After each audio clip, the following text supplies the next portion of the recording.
महाराज जी, इनका एक और प्रश्न है कि पवित्र नदियों में सिक्के डालने की कोई धार्मिक मान्यता है क्या? मान लो गंगा जी हैं, यमुना जी हैं, 1 रुपए का आटा ले लो और घोर करके उसको ऐसे गोली गोली बनाओ और डाल दो, तो उसमें मछली है, कछुआ है, वो पालेंगे। रुपया डालने की कौन सी बात है?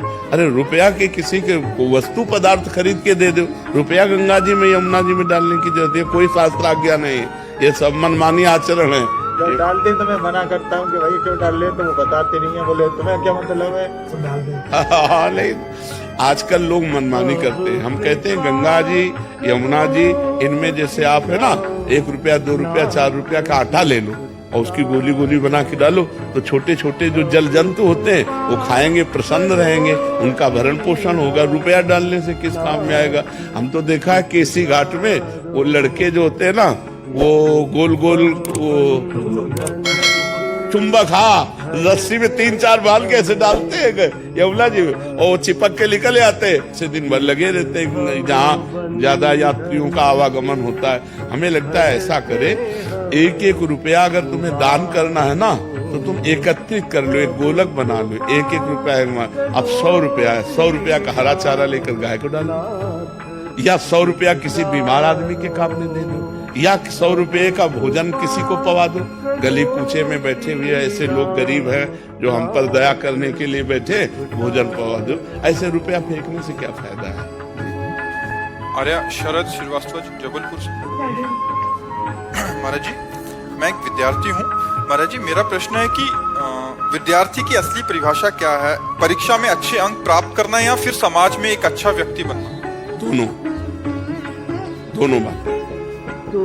समाज विद्या विनय संपन्नम, विनयी बनाती है विद्या, विद्या विनयम ददाति। अगर विद्या विनय संपन्न ना करे तो विद्या क्या है? तो समाज में हमारा व्यवहार विनय पूर्वक होना चाहिए, मर्यादा पूर्वक होना चाहिए और पढ़ाई में अच्छे अंक लाना चाहिए। इसलिए हमको अध्यात्म से भी जुड़ना चाहिए, हमें सत्संग सुनना चाहिए, हमें गीता है, भागवत है, रामायण जी है, इनका थोड़ा थोड़ा अध्ययन करना चाहिए और अपनी पढ़ाई में पूरा मनोयोग देना चाहिए और अच्छे नंबर लाना चाहिए। पढ़ाई में अच्छे नंबर लाओ और समाज में अच्छा व्यवहार करो, तभी है। अब ये पढ़ लिख कर डिग्री प्राप्त किए, माता पिता को थप्पड़ मारते हैं, गालियां देते हैं, पढ़े हैं, ये उद्दंडता है। विद्या उद्दंडता सिखाती है कि विनय सिखाती है?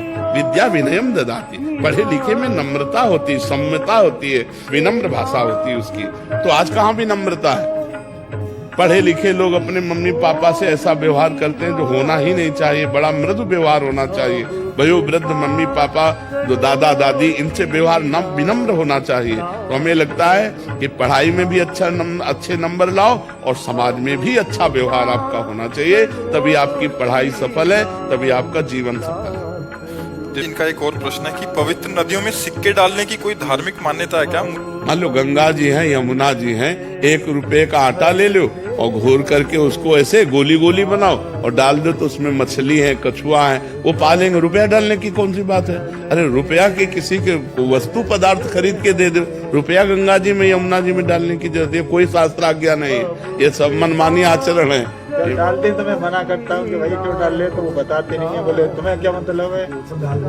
हाँ, नहीं, आजकल लोग मनमानी करते हैं। हम कहते हैं गंगा जी, यमुना जी, इनमें जैसे आप है ना 1 रुपया, 2 रुपया, 4 रुपया का आटा ले लो और उसकी गोली गोली बना के डालो, तो छोटे छोटे जो जल जंतु होते हैं वो खाएंगे, प्रसन्न रहेंगे, उनका भरण पोषण होगा। रुपया डालने से किस काम में आएगा? हम तो देखा है केसी घाट में वो लड़के जो होते हैं ना, वो गोल गोल चुंबक, हाँ, रस्सी में 3-4 बाल के ऐसे डालते हैं यमुना जी में, और वो चिपक के निकल आते हैं, से दिन भर लगे रहते हैं जहाँ ज्यादा यात्रियों का आवागमन होता है। हमें लगता है ऐसा करे, 1-1 रुपया अगर तुम्हें दान करना है ना, तो तुम एकत्रित कर लो, एक गोलक बना लो, 1-1 रुपया। अब 100 रुपया है, 100 रुपया का हरा चारा लेकर गाय को डालो, या 100 रुपया किसी बीमार आदमी के काम में दे दो, या 100 रुपये का भोजन किसी को पवा दो। गली कूचे में बैठे हुए ऐसे लोग गरीब हैं जो हम पर दया करने के लिए बैठे, भोजन पवा दो। ऐसे रुपया फेंकने से क्या फायदा है? माधव वशिष्ठ जी, महाराज जी कह रहे हैं कि जो श्री जी को पोशाक धारण कराई जाती है उसमें क्या सावधानी रखनी चाहिए? जैसे गर्मियां आ गई हैं तो गर्मियों में क्या उनको भी श्री जी को सुखद होना चाहिए और हवा लगनी चाहिए। ऐसे वस्त्र जैसे हमको अनुकूल भगवान की सेवा कैसे कहते हैं? देह भाव से। भगवान की सेवा कैसे करते हैं? जैसे अज्ञानी पुरुष अपने देह का पोषण करता है। अज्ञानी पुरुष जैसे गर्मी का समय है तो अपने शरीर के लिए कैसा वस्त्र धारण करता है, कैसा जल चाहता है, कैसा भोजन चाहता है, हमको ठीक वैसे ही करना है। जैसे देहा अभिमानी जीव अपने शरीर को सुख देने के लिए करता है, ऐसे अपने इष्ट के सुख के लिए करना चाहिए। लक्ष्मण जी के लिए आया है कि सिया राम जी की कैसी सेवा करते हैं, जैसे जीव अविवेकी पुरुष शरीर ही। जैसे अविवेकी पुरुष अपने शरीर को सुख देने के लिए, वही गर्मी, अब जैसे सर्दी है तो पानी को हम उतना ही गर्म करें, पहले अपने हाथ में डाल के देखें, फिर श्री जी को स्नान करें।